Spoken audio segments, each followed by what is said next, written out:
watching this content and tapping into my channel.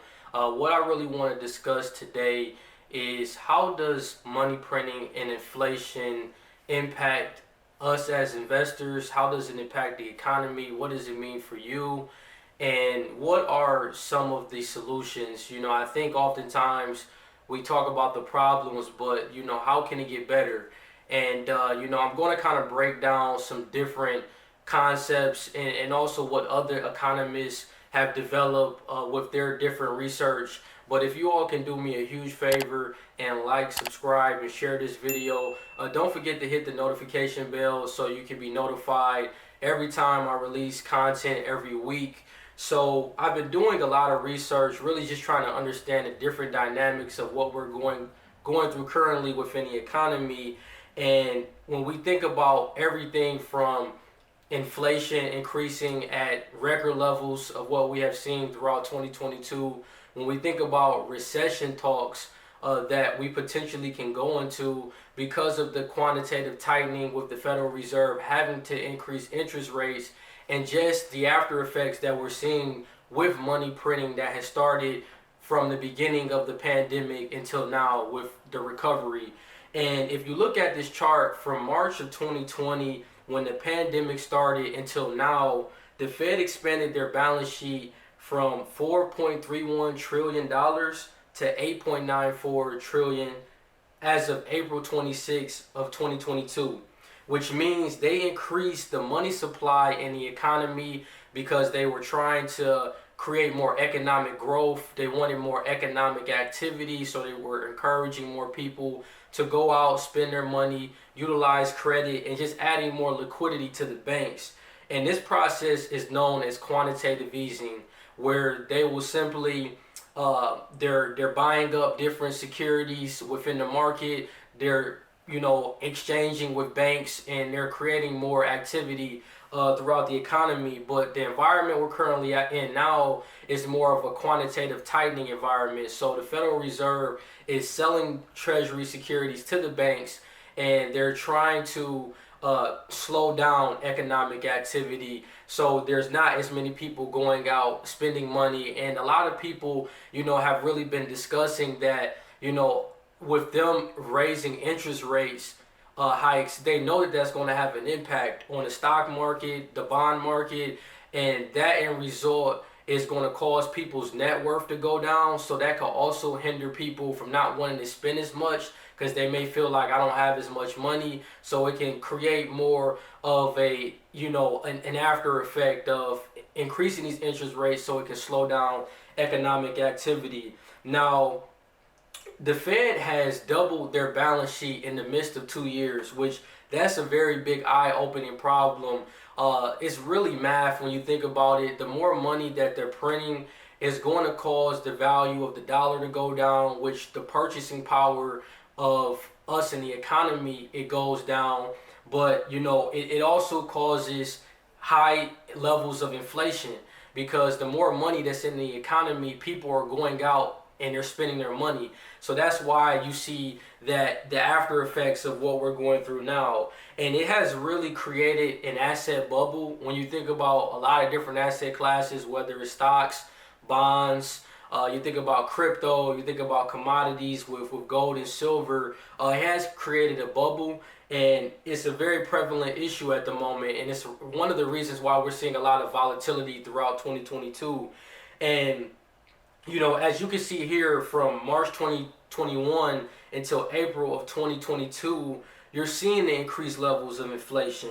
And this is one of the biggest impacts in the economy, because you're seeing price increases with your grocery bills, with your gas, with shelter, with your utility bill, with your rent.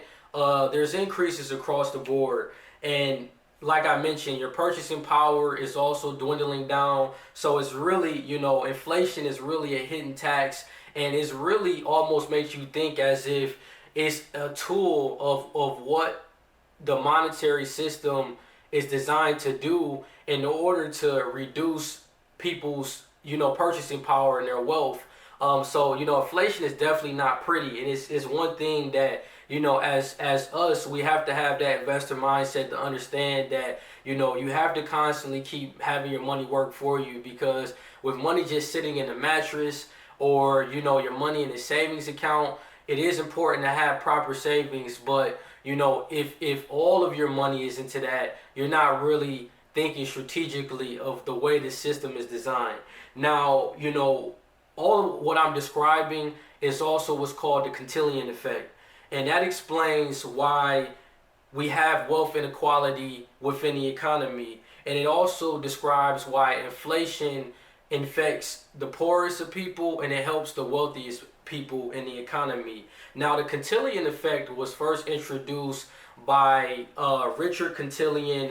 He was an economist in the 18th century, and he describes that this Cantillon effect is an uneven effect of inflation and the impact it has on goods and assets throughout the economy. So when central banks are pushing money into the economy, when they're printing money constantly, the effects are felt by different people and industries at different times. Now, when new money is put into the economy, this causes a price increase of goods and assets. However, not all prices will rise by the same amount or at the same time. So the ones who benefit are those that have access to the money first. So you think about your bigger institutions, you think about the banking system, investors, they have access to the money first. The ones that receive the money last are the common citizens in the world that don't have many assets at all. They don't, they're not investors. They're not really using their money to their advantage, or let's just say they don't have as many economic resources within their economy or throughout their community. And banks and institutions that receive the money first, they're able to make loans and investments. Now, when prices begin to rise, the general population are the ones that are going to pay those higher prices before they receive any of the new money. Thus, the flow of new money through the economy is beneficial to the parties that receive the funds first and less beneficial to those that receive it last, which it creates a wealth gap. And this is really a redistribution from the poor to the rich. Now, the Fed, they definitely play a role on this issue, but I wouldn't put all of the blame on them. I mean, you got to also think about government policies, and when they create these different packages, these different care packages, these different bills, that's also money that they're putting into the economy. But I think that the Fed does play a role with what we're seeing with wealth inequality within the economy, especially here in America. And when you think about their balance sheet doubling from $4 to $8 trillion from 2020 to 2022, I mean, it's only going to have an after effect of all of the volatility that we're seeing now. And I'm not surprised, when we hear discussions around a recession, because, it's been a big bubble. And with inflation increasing, and also when you think about interest rate hikes, that's not a good recipe for, success. That is going to cause some turbulence within markets across a lot of different asset classes. And I think that what needs to be done is wealth has to be distributed equally amongst the whole chain. When you think from top to bottom, I think that the people that don't have as many economic resources have to have the opportunity to receive some of that new money first. But I also think this is all education.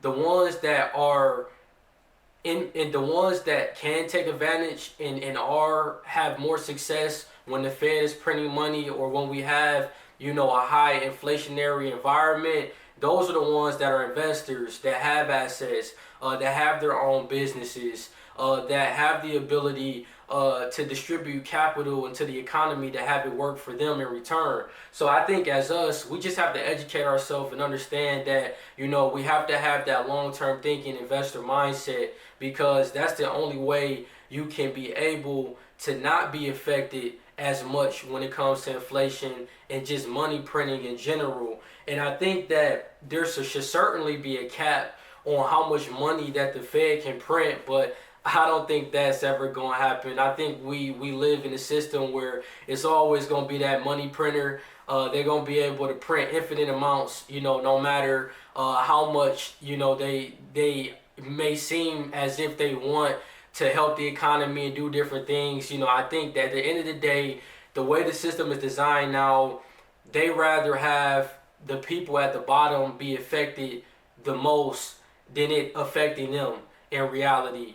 So they'll do whatever they can, to raise interest rate hikes or continue to let inflation run the way that it does, because a lot of these central bankers, they have assets. They understand the system and the way it's designed. So, but I think if we lived in a world where there was a cap on how much they can spend and that they just don't have free reign on how much they can print, that could really lead to a lot lower inflation. And I think, lowering inflation right now has to be a big point of emphasis. That's why I think that they are raising rates. But, let's just hope that, they don't raise rates to unbelievable levels where it puts us into a recession.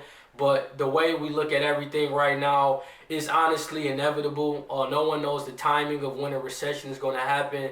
But when you really think about the combination between the money printing and just the bubble against different asset classes and interest rate hikes, that is going to lead to some challenges of what's going to happen down the line. So thank you all so much for listening and watching. Continue to like, subscribe, and share this video. Continue to hit the notification bell so you can always be notified every week when I drop content. And thank you for watching, and take care.